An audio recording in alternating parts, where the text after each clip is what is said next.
Bienvenidos a Señor Reddit. Este hilo ha sido clasificado como pregunta seria, así que prepárate, porque estas historias son completamente reales.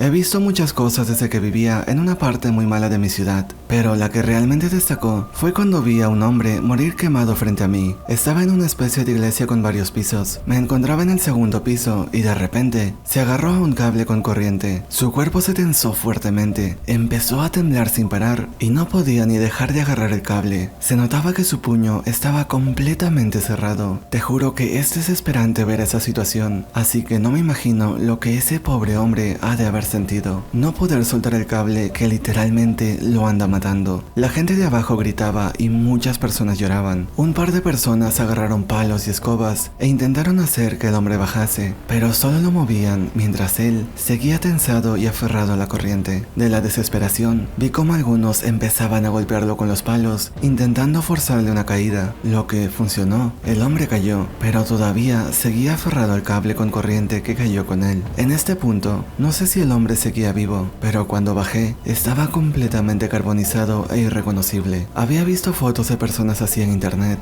pero verlo frente a mis ojos hizo que me pasaran escalofríos y comenzase a temblar de la situación. No era el único. Muchas personas, al igual que yo, estaban temblando de terror. Me ocurrió algo similar. Casi muero una vez por 277 voltios. La única razón por la que me solté fue porque empecé a convulsionar tan fuerte que me caí de una escalera plegable de 3 metros. Fue jodidamente aterrador. Sentí como si alguien estuviese sentado en mi pecho durante toda una semana después, sin mencionar que fue el dolor más intenso que alguna vez he sentido. La electricidad entró en un brazo y salió por el otro. Me tensé con tanta fuerza que sentí los músculos de mi cuello y cara siendo jalados con mucha fuerza. Literalmente sentí que mi cerebro se estaba friendo. Fue horrible y no pude evitar llorar. Tengan mucho cuidado. La electricidad no es algo con que jugar. Lo mismo le pasó a mi papá. También tembló tan fuerte que cayó de la escalera y soltó el cable con la caída. Ahora está parcialmente discapacitado. Cuando tenía 19 años, estaba embarazada por 7 meses de mi hija mayor. Todavía vivía con mis padres y estaba volviendo a casa después del trabajo alrededor de las 11:30 de la noche. Vivía en una zona mala, así que, por lo general, siempre verificaba que los vehículos estuvieran cerrados antes de entrar a casa. Pero esa noche me invadió una sensación horrible de mucho miedo. Ni siquiera miré hacia los vehículos de mis padres y me apresuré a entrar a casa. 20 minutos después, alguien tocó fuertemente nuestra puerta a gritos. Estaba diciendo que el auto de nuestros padres estaba en llamas y que saliéramos de la casa rápidamente porque todo estaba por explotar. Salimos corriendo de la casa y llamamos al 911. Esto literalmente salvó nuestras vidas. Había un pirómano en serie escondido en nuestra ciudad y su ataque a nuestra casa fue lo que ayudó a que lo atraparan. Cuando finalmente lo atraparon, confesó que admitió haber visto a una joven embarazada llegar a casa en su último crimen. Esa era yo, y que se había preparado para asesinarme en caso de que lo viese, pero ese día escogí entrar rápidamente a casa. Dejé mi trabajo y pasaron años antes de que pudiera salir sola por la noche. Una parte de mí se pregunta si es posible que hayas visto al tipo sin darte cuenta, pero que tu subconsciente te alertó del peligro y entraste a casa rápidamente. También he pensado mucho en eso. Puedo recordar claramente la fuerte sensación de que no debería de mirar los vehículos. Fue cuando uno apaga la luz de niño y quiere correr a su cama. Sentí como si algo me iba a hacer daño y que era mejor que entrase a casa cuanto antes. Quizá fue mi visión periférica, quizá el haber estado embarazada por 7 meses, quizá ambos. Realmente no lo sé. Solo estoy muy agradecida de haber tomado la decisión correcta esa noche.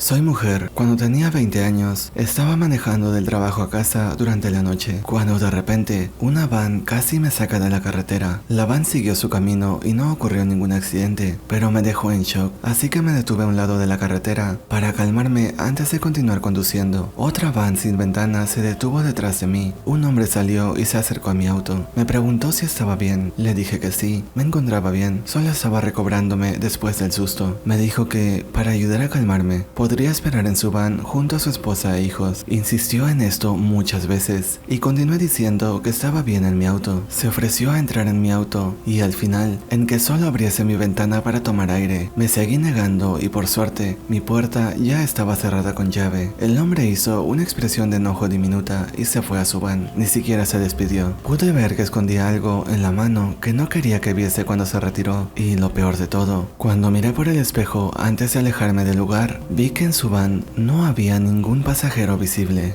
Posiblemente los conductores de esas vans trabajaban en equipo para realizar un secuestro o algo peor. He escuchado de historias parecidas a estas ocurriendo en Las Cruces, Nuevo México.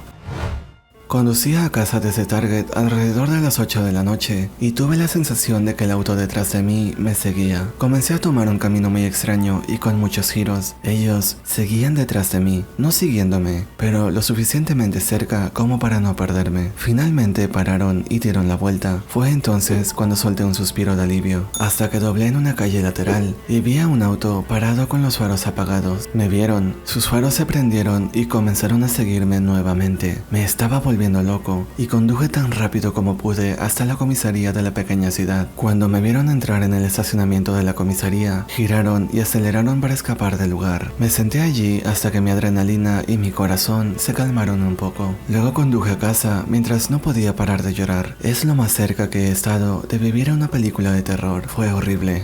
Tuve una situación muy similar. Mi abuela y yo fuimos a por algo de comida rápida para cenar. Estábamos de regreso a nuestro vecindario a unos buenos 15 kilómetros de casa, cuando noté que el auto detrás de nosotros era el mismo que estaba detrás de nosotros en la entrada a la estación de comida rápida. Y lo peor, estaba haciendo todos nuestros mismos giros. Pensamos que quizá alguien del vecindario también fue a por comida rápida para cenar, pero cuando giraron en nuestra calle específica, supimos que algo mal estaba pasando. Seguí conduciendo y dejé nuestro vecindario. Comencé a ir hacia la comisaría y el auto seguía siguiéndonos. Definitivamente querían hacernos algo. Nos continuaron siguiendo por unos 20 kilómetros cuando llegué a la comisaría. Fue ahí cuando los vi dar una vuelta en U violenta y alejarse del lugar rápidamente. Esto fue un alivio inmenso, ya que en este punto teníamos muy poco combustible. La policía nos dijo que posiblemente esas personas vieron a una anciana en el auto y la placa del auto para discapacitados, así que nos siguieron hasta casa para anotar nuestro hogar como un blanco fácil para un robo, secuestro, etc.